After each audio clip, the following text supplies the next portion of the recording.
오늘장 움직일 섹터와 종목 뉴스를 통해 선점해봅니다. 네 분과 함께 할게요. 야천투자연구소 남인호 소장, 에이블에셋 유강희 대표, 다큐뉴스 조호진 대표와 프레스티지 경영전략연구소 반종민 소장과 함께하겠습니다. 어서 오세요. 자, 글로벌 증시 변동성이 지속되고 있습니다. 상승 추세의 변곡점을 기다리고 있는 시장. 과연 이번 주가 그 변곡점이 되어줄 수 있을지 이번 주 시장 흐름을 좌지우지할 변수를 정리해보면서 오늘 이 시간 한번 출발해보겠습니다. 자, 유강희 대표님, 이번 주 주목해야 할 주요 일정 하나씩 정리해 주실까요? 네, 이번 주는 체크해야 될 이슈가 크게 3가지 정도 있다고 생각을 하시면 될 것 같은데요. 일단 첫 번째로는 현재 시각 기준이죠. 23일 날 엔비디아 실적 발표가 있습니다. 5월 달에 엔비디아 실적이 시장 예상치를 상회를 하게 되면서 국내 반도체나 AI 관련주들이 상승을 했던 기록들이 있고, 그리고 무엇보다 우리나라 경제에서 반도체가 좀 차지하는 비중이 높고, 특히 AI 관련주 같은 경우에는 개인 투자자분들의 관심이 높기 때문에 엔비디아 실적 발표에 많은 관심을 갖고 계시는 것 같습니다. AI용 GPU 수요가 좀 꾸준히 증가를 하고 있고, 이런 부분들을 좀 반영을 했을 때 실적은 양호할 것으로 예상이 되는데요. 만약에 예상되는 실적보다 조금 더 잘 나온다라고 하면은 반도체나 AI 관련주들이 시장에서 한 번 더 관련주로 부각될 수 있기 때문에 이 부분을 좀 체크를 하시는 게 필요할 것 같습니다. 그리고 두 번째로는 미 동부시간 기준이죠. 25일 오전 10시 5분에 파월 의장의 경제 전망 연설이 있습니다. 지난해 잭슨홀 미팅에서 강력한 의지를 좀 표명을 하면서 잭슨홀 쇼크라고 하는 증시 폭락을 좀 가지고 왔었는데요. 개인적으로 올해 증시의 강세 같은 경우에는 금리 인상이 좀 끝나간다라는 기대감이 선반영되어 있다고 생각을 합니다. 그런데 최근에 미국의 물가를 보게 되면은 물가가 조금 안정됐다라고 생각을 할 수도 있는데, 이런 부분들이 공급망 문제가 해결되면서 물가가 안정이 된 거지 여전히 미국의 소비는 좀 강한 부분들이 있고요. 그리고 무엇보다 7월 의사록 때 매파적인 언급들이 조금 있었기 때문에 이런 최근 분위기를 좀 반영한다라고 하면은 매파적 발언이 어느 정도 좀 나올 거라고 예상이 되는데, 만약에 이런 매파적 발언들이 조금 더 강하게 나온다라고 하면은 시장에 좀 부담으로 작용할 수 있는 부분들이 있기 때문에 이 부분도 좀 체크하시는 게 필요할 것 같습니다. 그리고 마지막으로 8월 24일 날 한국은행 금통위가 열리는데요.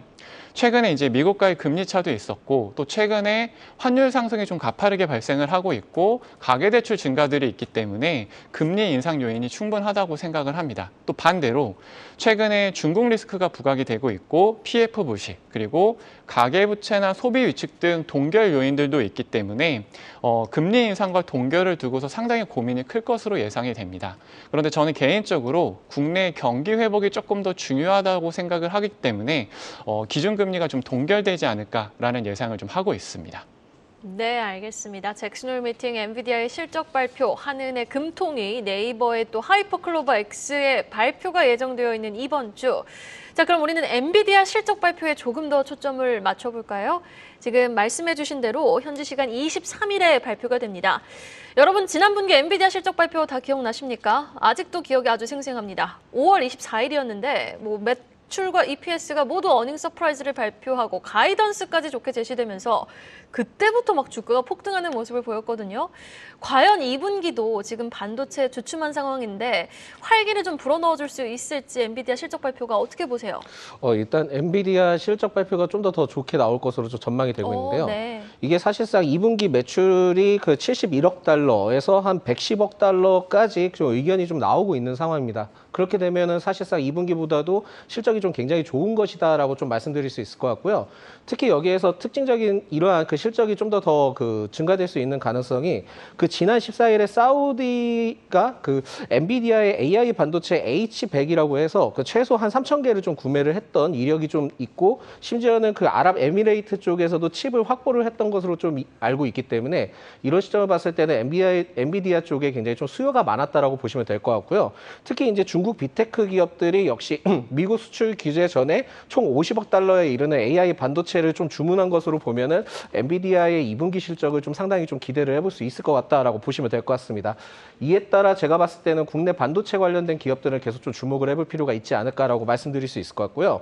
최근에 이제 엔비디아와 관련된 이슈가 있는 기업들 중에서는 엔비디아와 인텔 등 그 PCB를 공급하고 부각이 되고 있는 이수페타시스가 있고, HBM3 핵심 장비를 생산하는 한미반도체 반도체의 경우에는 주가가 좀 더 상승할 가능성이 있지 않을까라고 보고 있습니다. 그래서 이 기업들 두 기업들은 아마 그 보유자분들의 영역이다라고 좀 판단을 하시면 좋을 것 같다라는 말씀드리겠고요. 만약에 지금 현재 신규 접근으로 가능해 볼 만한 종목이 있다면은 한미반도체가 투자한 그 HPSP라는 기업이 있습니다. 이 HPSP는 사실상 고압 수소 어닐링 장비를 독점 공급을 하고 있는 기업인데 내수 매출이 한 34%로 2022년 22% 대비 12% 성장을 했습니다. 그리고 이제 매출 대비 영업이익률이 40% 이상 나는 기업이기 때문에 상당히 그 재무적으로도 굉장히 좀 튼튼하다라는 말씀드리겠고요. 향후 3년에서 5년 정도는 높은 영업이익률을 좀 유지할 전망이기 때문에 이 점을 봤을 땐 HPSP가 사실상 지금 좀 주가가 높기는 하지만 그래도 신규 접근으로 좀 더 기대를 해볼 수 있지 않나라는 말씀드리겠습니다. 그리고 올해 그 사업 다각화를 위해서 반도체 및 전자재료 부품 그리고 화학재료 그 제조 판매업을 추가로 그 사업 목적에 추가를 했기 때문에 사업 다각화적인 부분들도 좀 기대를 해볼 수 있기 때문에 만약에 HPSP를 접근을 해본다 하면은 적은 비중으로 좀 매수를 좀 진행을 해보자라는 말씀드리겠습니다. 한미반도체 이수페타시스 HPSP 언급해 주셨습니다. 자, 그럼 당장 오늘 있을 중국 일정에도 포커스를 맞춰볼까요? 중국, 오늘 대출 우대 금리 LPR을 결정합니다. 중국발 경기 침체에 대한 경고등이 켜진 가운데 중국이 오늘 기준금리를 결정을 하게 되는 겁니다. 이 경기 부양이 시급한 상황인 만큼 일단 인하 가능성이 큰 상황에서 시장은 이제 인하 폭에 또 주목을 하고 있는 것 같아요. 네, 맞습니다. 먼저 중국의 상황을 좀 간단하게 정리를 하고 지나가면 좋을 것 같은데요. 7월 중국의 소비와 생산, 투자 관련된 실물 지표들이 부진하게 나왔습니다. 원인은 크게 세 가지 정도로 좀 요약을 할 수 있을 것 같은데요. 첫 번째로는 중국의 실업률 증가입니다. 중국의 실업률이 증가를 하면서 소비 회복세가 예상보다 둔화됐고 이런 부분들이 소비 감소로 이루어지는 모습인데요. 실제로 16세에서 24세, 그러니까 청년 실업률이 6월 기준으로 했을 때 21.3%를 기록을 했습니다. 이렇게 청년 실업률이 급격하게 좀 증가를 하다 보니까 중국 당국에서는 발표도 중단할 정도로 청년 실업률이 좀 심각한 것으로 알려져 있는데요. 그리고 두 번째로는 미중 갈등과 코로나로 인해서 미래에 대한 불확실성이 좀 증가하면서 소비보다는 저축을 확대를 하게 됐고 이런 부분들이 실물 지표 부진에 영향을 미쳤다라는 해석이 나오고 있습니다. 그리고 마지막으로 세 번째로 주택 가격이 하락을 하면서 소비 회복이 지연되는 부분인데요. 이렇게 주택 가격이 하락을 하면서 내수가 침체가 되고 이런 것들이 부동산 기업의 유동성 문제로 조금 확대되는 모습을 보이고 있습니다. 잘 아시겠지만 중국 경제에서 부동산이 차지하고 있는 비중은 상당히 높은 것으로 알려져 있고요. 실제로 중국의 GDP의 25% 이상이 부동산이 차지한 것으로 알려져 있습니다. 그런데 중국 부동산 위기의 시작이었던 헝다가 미국에 파산 보호 신청을 하고 그리고 또 최근에 비구이 위안 같은 부동산 기업들이 채무 불이행 위험이 확산이 되면서 이런 부동산 기업의 위기가 돈을 빌려준 은행권으로 확산되는 게 아닌가에 대한 우려들이 시장에서 지금 확산되고 있는 추세입니다. 이렇게 되다 보니까 우리나라 기준금리에 해당이 되는 대출 우대금리 인하가 예상이 되고 있는데요. 이렇게 내수 부진이 부동산 위기로 이어지고 부동산 위기가 경기 침체로 이어지지 않게 하기 위해서 금리 인하는 거의 확실시되고 있는데 중요한 거는 인하 폭이라고 생각을 합니다. 그런데 시장에서는 현재 0.15%포인트 인하를 예상을 하고 있는데 개인적으로는 이런 금리 인하가 근본적인 문제 해결 방법들은 아니기 때문에 향후에 중국의 경기 침체나 경기 리스크에 대한 이슈들은 계속해서 좀 부각이 되지 않을까라는 생각을 하고 있습니다. 네, 알겠습니다. 근본적인 문제 해결에 될 수는 없겠지만 그래도 우리는 과연 오늘 발표될 중국의 LPR 인하 여부와 인하 폭이 8월 들어 또 동력을 잃은 글로벌 증시의 새로운 상승 트리거로 작용할 수 있을지 여부 한번 지켜봐야겠습니다. 다음 이슈입니다. 국내 쪽으로 시선을 돌려볼까요? 지금 증시 부진 속에서도 빚내서 투자를 하는 이른바 빚투는 오히려 급증한 것으로 나타났습니다. 지난 목요일 기준 신용거래 융자 잔고가 올해 최대치를 기록했다고요? 예, 그렇습니다. 방금 말씀 주셨지만 최근 주식시장이 안 좋다 보니까 정말 한숨을 쉬시는 투자자분들이 매우 많은데 그중에서도 특히 힘드신 분이 있습니다. 다시 말해서 내 자금의 100만 원이라면 증권회사에서 150%, 150만 원을 더 차입해서 투자하시는 신용 투자가 되겠습니다. 방금 말씀 주신 대로 금년 들어서 가장 최대치인데요. 지금 금액이 자그마치 20조 원입니다. 이번 달에만 8월 달에만 4조 원이 증가가 됐다는 얘기인데요. 이건 무슨 얘기입니까? 주가 지수가 2650까지 올라갔다가 2500조차도 무너뜨리니까, 즉 순간에 150포인트가 급락을 하니까 이제 저점이야 하고 매수를 하신 겁니다. 저는 이렇게 생각합니다. 신용거래는 주가가 올라갈 때, 상승할 때 그 순간적으로 수익이 1.5배가 나기 때문에 좋습니다. 그러나 반대로 주가가 내려갈 때 어떻습니까? 손실이 1.5배가 난다는 것 아니겠습니까? 그래서 만일에 저랑 친한 친구가 저에게 신용거래 하는 게 좋으냐 안 하는 게 좋으냐, 그럼 저는 서슴지 않고 안 하는 게 좋다고 말씀드리겠고요. 우리 투자뉴스인 전략 시청자분들은 가급적이면은 신용거래는 지양하시는 게, 하지 않으시는 게 좋겠다고 정리를 하겠습니다. 네, 알겠습니다. 이어서 공시 하나 확인해 보죠. 시장엔 지금 초전도체 관련주로 알려진 종목이죠. 서남이 전환사채 물량 신규 상장 공시를 내놨습니다. 자세한 내용 전해주실까요? 예, 12로 전환되는 물량이 108만 주고요. 그 108만 주를 합쳐서 신규 상장된 주식을 갖다 합쳐서 신규로 늘어난 주식 비중이 4.6%에 달합니다. 그러니까 적지도 않고 아주 많지도 않은 물량인데, 근데 이제 그 사실 서남은 이번에 12 물량보다 더 중요한 것은 최근에 이제 초전도체 각광받은 주식 중에 하나입니다. 회사 자체는 우리는 초전도체랑 회사랑 관련이 없는 회사라고 공지했지만 시장에서는 뭐 개의치 않고 서남이 거기에 따라서 주가가 이제 급등락을 갖다 반복했습니다. 초전도체 이슈는 28일 날 이제 언론에서 장 시작 전에 보도를 하면서 불거졌는데요. 그때 이제 서남의 이제 주가를 보면은 그 2,500원대였습니다. 근데 서남이 그러고 나서 주가가 계속 급등을 해가지고 16일 날 가장 많이 올라갔을 때가 1,470원이었습니다. 그러니까 사실은 주가가 이제 그 사이에 206% 상승을 했는데, 그러고 나서 서남은 또 한 번 이제 차트도 나오지만 하한가도 맞기도 했습니다. 그래서 18일 종가 기준은 5,290원으로 이제 그래도 이제 아까 말씀드린 처음에 그 초전도체가 이슈가 터졌을 때보다는 50%가 상승한 주가입니다.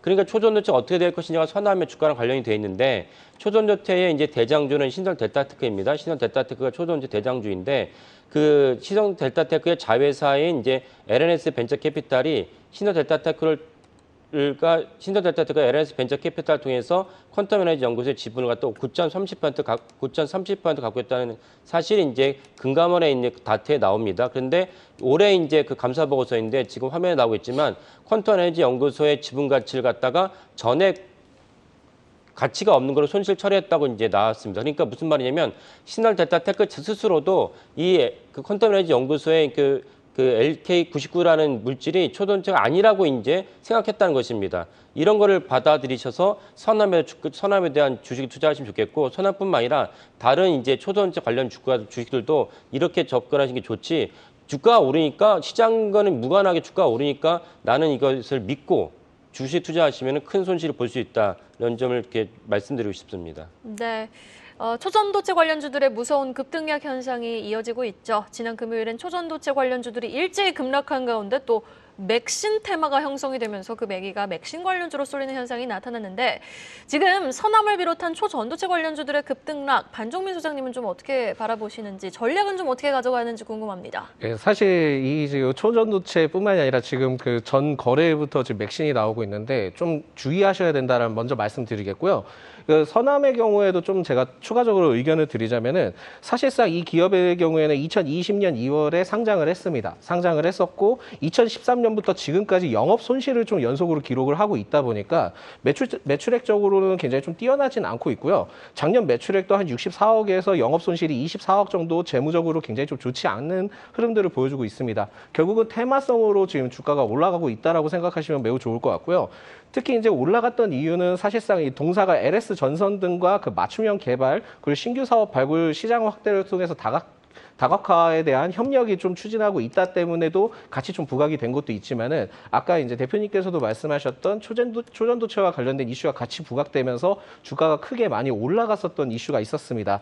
그런데 여기에서 제일 중요한 포인트는 전환사채 그 추가 상장에 대한 이슈를 좀 체크를 해보면은, 사실상 50억 가량의 2021년 전환사채 발행 당시 때 이제 계산을 해볼 때 올해 이제 4월에 추가 상장을 좀 진행을 했었고 6월에도 진행을 했었고요. 7월에도 진행을 했는데, 이번 추가 주가상장 그 8월 합산 시 전체적으로 보면은 2021년 때 발행을 했던 50억 발행이 지금 다 나온 것으로 보여지기 때문에 이 점을 봤을 때는 일시적으로 지금 주가가 한 번 더 상승을 했을 때도 차익 실현이 좀 되고 나와줄 가능성이 매우 높다 보시면 될 것 같습니다.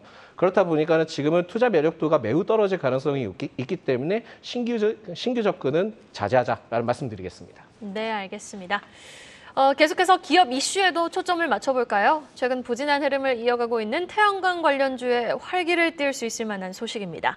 SK 에코플랜트와 현대건설 등 이 민간 기업과 공기업으로 한데 꾸려진 팀코리아가요. 6천억 원 규모의 미국 태양광 사업권을 따냈다라는 소식이 주말 사이 들려왔습니다. 구체적인 내용 좀 전해주시죠. 네, 앞서서 말씀하셨지만 상당히 좋은 소식이 들려왔는데요. 팀코리아가 6천억 규모의 미국의 태양광 사업권을 수주를 했습니다. 참여 기업을 보게 되면은 핵심 플레이어로 SK 에코플랜트가 참여를 했고요. 그리고 여러 공기업과 현대건설 등이 참여한 것으로 알려져 있습니다. 주요 사업 내용을 보게 되면은 태양광 발전소를 구축을 하고 여기서 더 나아가서 전력 판매까지 이루어질 것으로 예상이 되고 있습니다. 미국 같은 경우에는 2050년까지 신재생에너지 비중을 42%까지 확대한다라고 발표를 했었고 실제로 지금 미국이라든지 유럽 같은 경우는 기상이변으로 인해서 산불도 많이 나고 있는데요. 이런 지구온난화로 인한 기상이변이 계속해서 지속되고 있기 때문에 뭔가 장기적인 관점에서 신재생에너지에 대한 관심들은 꾸준히 필요한 게 아닌가라는 생각을 좀 하고 있습니다. 그리고 최근에 여러 가지 좀 이슈들이 발생을 하면서 건설이나 태양광 관련주 흐름이 좀 부진한 부분들이 있었는데요. 이런 좋은 소식을 기회로 해서 관련주들이 좀 반등을 했으면 좋겠다는 좀 바람을 갖고 있습니다. 네, 2050년까지 신재생에너지 비중을 42%까지 확대하기로 한 미국, 그리고 현재 너무나 철저히 소외되어 있는 국내 태양광, 풍력, 신재생에너지 관련주들. 과연 이번 뉴스가 반등의 서막을 알리는 신호탄이 되어줄 수 있을지 한번 지켜보겠습니다. 다음 이슈입니다. 실적 이야기로 이어가 보겠습니다. 지금 2분기 국내 기업들의 실적 발표는 어느 정도 마무리가 됐죠. 이제 시장은 하반기 실적에 포커스를 맞출 텐데 하반기에는 자동차와 기계 그리고 상사업계가 주목을 받고 있다고요? 네, 그렇게 나오고 있습니다. 저는 이 코너에서 여러분께 몇 번 말씀드렸죠. 기업의 주가라는 것이 실적에 의해서만 움직여지는 게 아닙니다라고 여러 번 강조를 드렸는데요. 그러면은 과연 실적은 주가랑 상관이 없다는 얘기입니까? 그렇지 않습니다. 주가가 움직이는 가장 큰 요인은 당연히 실적입니다. 특히 최근과 같이 시장이 약할 때는 더욱 중요한데요. 왜 그러냐면요. 국내 기관 투자를 누가 합니까? 기관 투자가, 외국인 투자가, 개인 투자가 이렇게 투자 주체가 셋이지 않습니까? 그중에서 기업 실적에 대해서 가장 관심을 많이 갖는 것이 바로 기관 투자가들과 외국인 투자가들입니다. 그리고 이들이 또 관심 갖는 게 시총 규모를 매우 중시합니다. 반대로 우리 개인 투자가분들은 이런 실적과 시총보다는 오히려 테마 이슈 쪽에 조금 더 관심을 많이 가지시는 것 같습니다. 그런데 요즘같이 약세장에서는 지금 나오고 있습니다. LX아웃시스, 삼성전자, 효성중공업, 농심, 일렉트릭, 삼성물산 등등이 2분기에 기대치보다 좋은 실적을 냈다는 얘기입니다. 여러분, 2분기에 기대치보다 좋은 실적을 낸 기업이 바로 3분기 더 나아가서 하반기까지 좋은 실적을 낼 확률이 매우 높습니다. 그래서 당분간 저는 시장은 크게 오르지도 크게 내리지도 않는 횡보 장세가 전망이 되고 있는데요. 이럴 때일수록 내가 가지고 있는 보유 종목이 실적이 좋은가 나쁜가를 꼭 체크하시기 바라겠습니다. 2분기 컨센보다 훨씬 더 높은 성적표를 발표한 기업들을 쫙 살펴봤는데 이러한 기업들이 3분기에도 잘할 가능성이 높다라고 남인호 소장님이 말씀을 해주셨습니다. 이렇게 자동차, 기계 이외에도 헬스케어 섹터, 음식료 섹터에도 좀 주목해보자라는 의견이 제시되고 있는 상황인데 반종민 소장님은 하반기 실적 개선 기대감이 형성되어 있는 업종, 어떤 업종 보고 계세요? 일단 제일 중요한 것은 반도체는 계속 관심을 가져보자라는 말씀 드리겠고요. 아직까지 업황 회복 개선에 대한 기대감이 상당히 남아있기 때문에 반도체는 계속 좀 꾸준히 관심을 가져보셔야 될 것 같습니다. 이게 지금 음식료 업종을 좀 주목을 해보셔야 될 것 같은데요. 특히 최근에 이제 음식료 업종이 그 업종 지수에 대해서도 7월 말 한 3,288포인트에서 지금 현재 10% 이상 그 증가를 했습니다. 상승을 하면서 굉장히 좀 강세를 보여주고 있는데 이게 사실상 그 음식료 대표 업종들이 2분기 실적이 매우 좋았었던 이슈가 있기도 했지만은 해외 매출 판매에 대한 호조 그리고 공장 증설들을 통해서 굉장히 재무적으로 견인한 것이다라고 좀 보실 수 있을 것 같고요. 특히 이제 저는 좀 특이한 이슈를 좀 살펴보자 하면은 음식료 업종 중에서는 그 동남아와 이제 중동 시장을 공략하기 위해서 할랄 인증이라는 제도가 있습니다. 이 할랄 인증을 좀 주목을 하셔야 될 것 같은데, 이 할랄 인증이라는 것은 사실상은 해외에서 이슬람 교도들을 위해 현지에 그 수출을 하려면은 특정 기관을 통해서 할랄 인증을 받아야지만 수출이 가능하거든요. 수출이 가능한데, 특히 이제 음식료 업종에 대해서 좀 더 기대를 해볼 수 있는 것은 그 할랄 2021년 할랄 푸드 시장 규모가 1조 9천억 달러 정도가 됩니다. 그만큼 시장 파이가 굉장히 좀 많이 넓혀져 있는 상황인데, 무슬림 인구가 전 세계에 약 19억 명 정도 되는 시점을 봤을 때는 수치가 굉장히 좀 많을 가능성이 높고요. 결국은 이제 중국을 대체를 해서 기대를 해볼 수 있는 시장이기 때문에 음식료 업종은 3분기 때도 실적이 좀 더 좋을 가능성이 있다라는 말씀드릴 수 있을 것 같습니다. 그래서 제가 보기에 할랄 인증을 가장 많이 받은 기업은 CJ 제일제당은 주가가 굉장히 좀 많이 낮기 때문에 그 매력적으로 접근을 해보셔도 될 것 같고요. 농심도 그 할랄 인증을 받았고 그 삼양식품 역시 인증을 받았습니다. 그리고 이제 최근에 그 외국인과 기관의 순매수가 계속 유입되고 있는 빙그레 역시 해외 맞춤 전략으로 아이스크림을 좀 내놓고 있는데, 이 기업 역시도 할랄 인증 제품을 출시를 해서 기대를 해볼 수 있기 때문에 경기 방어주로서도 이 관련된 기업들이, 음식료 기업들이 매력적이기도 하지만은 할랄 인증과 관련된 부분들을 통해서 중동 시장이든 동남아 시장을 개척하는 부분들을 봤을 때 매출적인 부분들을 기여할 수 있으니까 음식료 업종은 계속적으로 관심을 가져보자라는 말씀드리겠습니다. 그럼 지금 주가 보면 농심, 빙그레, 삼양식품 모두 고점 부근에 있거든요. 가장 매력적인 종목 어떤 종목이라고 보십니까? 제가 봤을 때는 지금은 빙그레 쪽을 좀 더 보실 필요가 있을 것 같고요. 만약에 좀 부담스럽다 하신다면 CJ 제일제당도 지금은 매력적이니까 이 점을 좀 참고를 하시면서 대응해 보시면 좋겠다라는 말씀드리겠습니다. 투신을 중심으로 한 기관의 매수와 외국인의 매수가 동시에 유입되고 있는 빙그레도 한번 계속해서 주목을 해보도록 하겠습니다.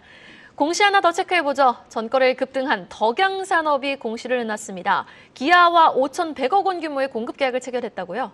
예, 기아자동차 도어트림을 계약 납품하는 그 체결을 했다고 공시를 했습니다. 그 도어트림은 뭐냐면 우리가 이제 좌석을 자동차에 앉았을 때 옆에 이제 그 왼쪽에 거기에 지금 화면에 나오고 있는데 그 부분입니다. 그래서 여기에 이제 무슨 뭐 그 유리를 갖다 오르려 내리려 한다든지 다른 것을 갖다 보호하는 그 전체를 갖다 도어 트림을 합니다. 기아차에다 공급 계약을 맺었는데요. 제가 공급 계약을 말씀을 드릴 때마다 언제나 주의할 것은 이제 연도가 중요하다고 말씀드렸습니다. 근데 이번에는 25년부터 35년까지니까 전체 금액이 5천억이 넘으니까 큰 금액이긴 한데 10년간 5천억이기 때문에 한 연간으로 한 사람 500억 단위이기 때문에 아주 크지도 않고 작지도 않다라는 걸 알 수가 있습니다. 근데 여기서 우리가 주목해야 될 점은 이렇게 이제 자동차 부품 업체들이 완성차 기업들이 지금 전동화로 전 세계 몸살을 앓고 있습니다. 근데 더 몸살을 앓고 있는 것은 사실은 자동차 부품 업체들입니다. 왜냐하면 완전히 그 자기의 그 업종 자체가 없어질 수 있기 때문에 거기에 따라서 발빠르게 누가 민첩하게 반응하에 따라서 해당 분야가 해당 종목 상장사가 아예 없어질 수도 있습니다. 그런 점에서 과연 덕양산업이 좀 전에 말씀드린 그 도어 트림을 갖다가 이 사업이 어떻게 이제 변신할 것이냐 되게 중요한데, 그 덕양산업의 도어 트림은 사실 전기차로 바뀔다 할지라도 그대로 존속할 것으로 보입니다. 근데 그 외에도 덕양산업은 사실은 다른 분야로도 확대하고 있습니다. 그래서 그 BSA라고 해가지고 그 배터리 시스템 어셈블리라고 하는데, 우리가 2차 전지로 가면은 2차 전지에 대한 것을 전체적으로 이제 컨트롤할 수 있는 분야가 이제 BSA인데, 덕양산업은 BSA 현대차 협력 기업으로 이미 이제 선정돼서 이제 활동을 하고 있습니다. 여기에 또 다르게 이제 EU가 최근에 이제 엔드 오브 라이프 비히클스라고 해가지고 결국 이제 EU는 되게 이제 미국보다 더 강력하게 환경을 되게 중요하게 여깁니다. 여기에 따라서 EU가 이제 그 자동차의 부품이 너무 많이 들어가는데 부품에서 이제 재활용할 수 있는 비율을 높여라라고 이제 디렉티브라는 거는 EU는 이제 법적 기구가 아니기 때문에 뭔가 법안은 아니지만 법적 기구에 준하는 이제 지침이라고 보시면 됩니다. 여기에 EU가 여기서 자동차 재활용 비품 상향을 촉구했는데, 그리고 우리나라 정부에서 EU 때문에 이제 정부 국제과제를 발주했는데 덕양산업이 국제과제에 선정이 됐습니다. 한 60억 정도의 R&D 비용을 갖다가 지원받는 건 되게 큰 비용이죠. 이런 점에서 덕양산업이 발빠르게 움직이고 있다는 것은 주목할 만한 점이다 보시면 되겠고, 동시에 제가 제시할 수 있는 기업은 이제 우신 시스템인데, 우신 시스템 역시 이제 자동차의 전형적인 부품 기업인데, 최근에 이제 아까 말씀드린 2차 전지로 이제 턴 라운드 했습니다. 이런 점에서 우신 시스템도 동시에 보시면 좋을 것 같습니다.